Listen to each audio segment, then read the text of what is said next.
안녕하세요. 오늘은 출애굽기 32장 1절로부터 이제 6절까지의 말씀을 이제 살펴보도록 하겠습니다.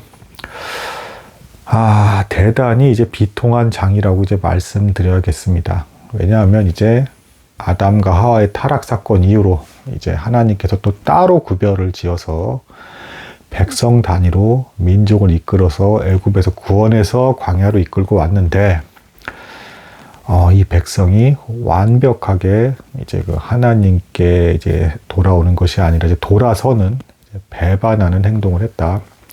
영적인 간음을 저질렀다라는 것입니다. 그러니까 우상 숭배를 한 거예요. 그러니까 그 모세가 40일간 말씀을 받는 기간 전에 이미 이제 몇 번이고 강조해서 우상 숭배에 대해서는 이제 엄히 금하는 말씀을 들은 상태였습니다. 그러니까 이제 핑계할 게 없는 상태인 거예요, 일단은.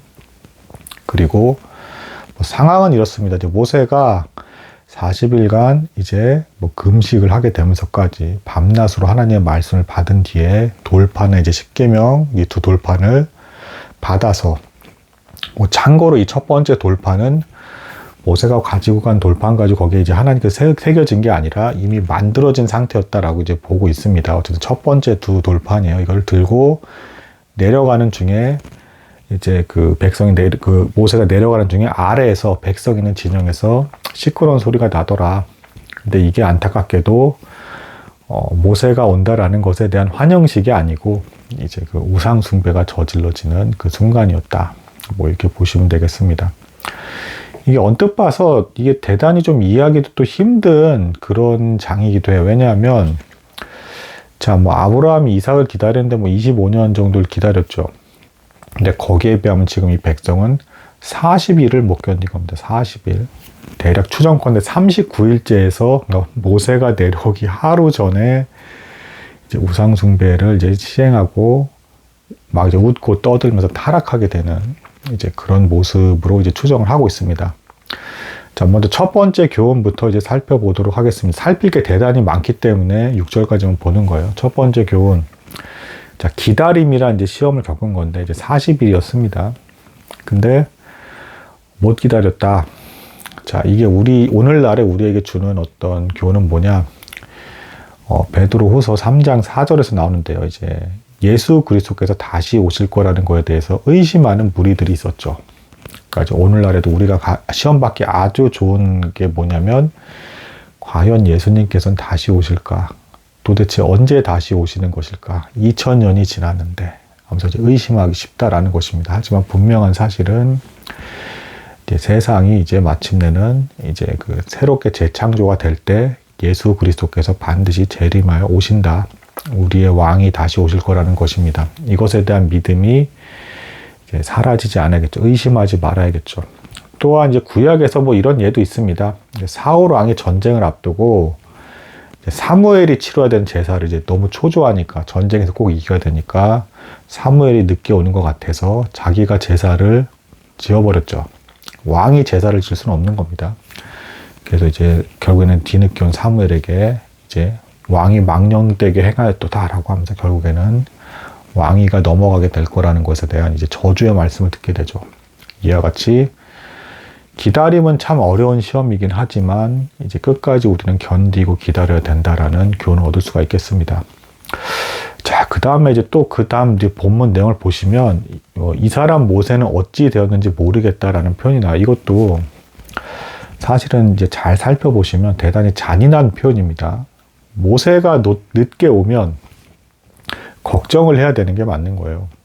근데 여기서 이제 말하는 거 이 사람이 하나님의 진노나 불길 가운데 죽은 건지 아니면 장인에게 돌아간 것인지 아니면 기타 다른 등등의 이유에 의해서 산에서 떨어져서 죽은 것인지 등등. 그래서 모세는 어찌 됐는지 모르겠다라고 하면서 아론에게 찾아가서 네가 이제 대신 백성들 앞에서 우상 숭배를 할 수 있게끔 해달라는 부탁을 한 겁니다. 그러니까 모세가 죽던 말든 백성들이 안중에도 없었다. 그러니까 이제 모세에 대한 사랑이 없었다. 그러니까 이들을 인도한 지도자에 대해서 백성들은 여전히 의심하고 있었다. 그 의심의 이유는 아마 이제 추정컨대 이런 겁니다.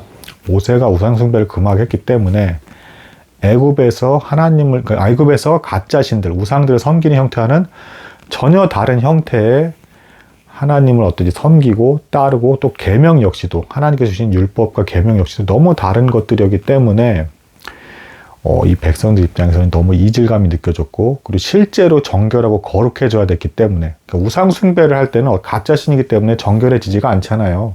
그러니까 자기 멋대로 막 이제 타락한 상태로 가짜 신을 섬겼기 때문에 자유로웠는데, 진짜 참 하나님을 섬기게 되니까 너무 억압적이고 속박되는 게 많은 것 같았다는 느낌을 받았을 것이고, 또한 모세가 우리를 속여서 마술이나 술법사들처럼 이런 것들 사용을 해서 우리를 여기까지 데리고 온 것은 아닌가라는 것에 대한 의심도 계속 있었을 것이다. 그리고 하나님께서 권능으로 이렇게 무섭게 임하신 것이 모세가 의도적으로 이렇게 한 것도 아니었음에도 불구하고 모세가 하나님을 이용해서 우리를 겁주는 자가 아닌가 라는 이런 반감들이 있었던 것으로 이제 추측을 합니다. 그래서 가장 뛰어나고 온유한 모세가 이제 죽은 것처럼 이제 만약 예상을 한 거죠, 백성들은. 그럼 죽었다라고 혹 그렇게 단정을 지었다라고 한다 그러면 슬퍼하고 곡하고 애곡해야 되는데 그런 건 전혀 없었다.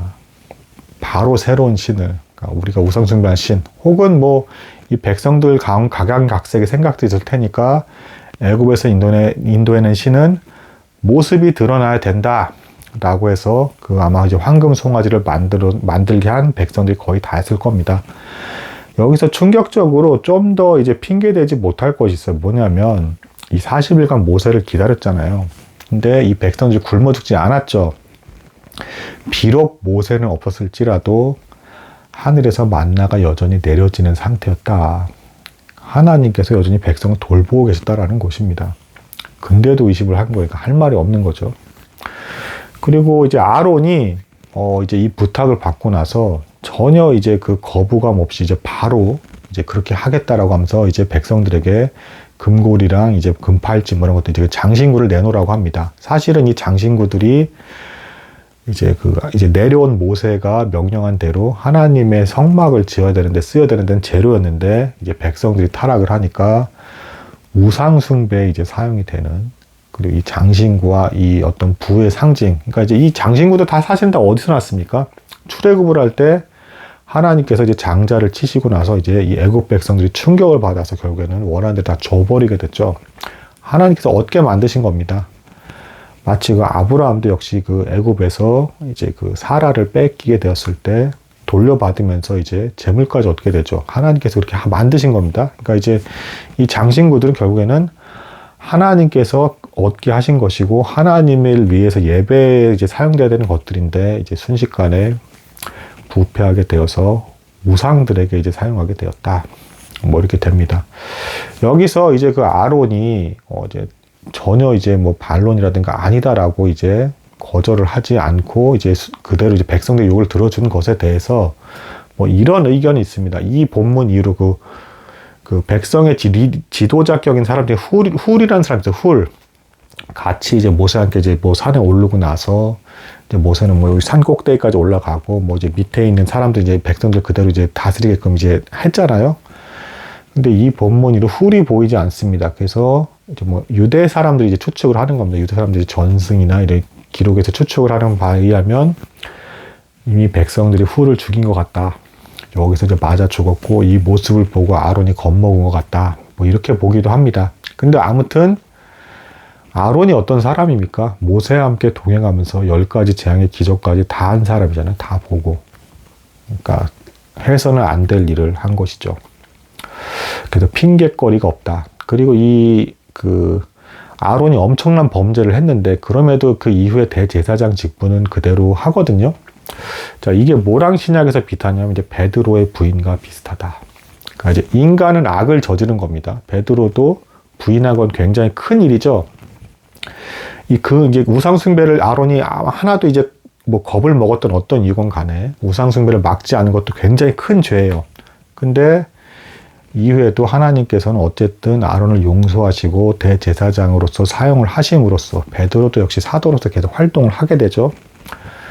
그럼으로써 자신이 저질렀던 그 큰 죄를 기억하면서 더욱더 하나님에게 낮은 마음으로 다가가면서 예배를 드렸을 것이다. 그래서 실제로 나중에 이제 아론의 아들이 제사를 이제 잘못해서 실수로 망령되게 드렸다가 이제 아들 둘이 죽는 이제 일을 경험을 하게 되는데 이때 의외로 아론이 잠잠히 받아들입니다. 아마 이때 자신이 잘못했던 것에 대해서도 기억을 했을 거라 생각합니다. 뭐 베드로도 뭐 전승의 기록에 의하면 뭐 닭이 우는 소리를 들을 때마다 그렇게 눈물을 흘렸다라고 하죠. 자신이 주님을 배신한 어떤 사건을 기억을 하면서.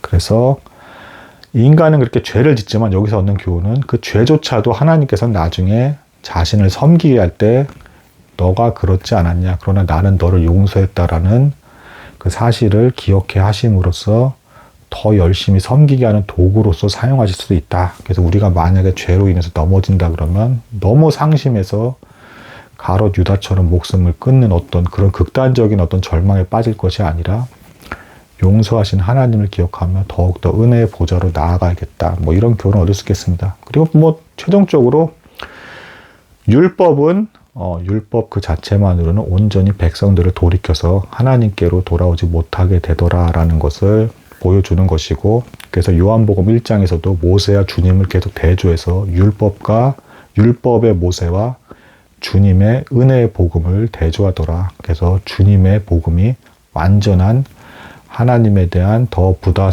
선명한 확실한 계시였고 구원에 이르게 하는 능력이 있다라고 대조를 하고 있다. 뭐 여기까지도 설명해 드릴 수 있겠습니다. 오늘 여기까지 나누도록 하겠습니다. 감사합니다.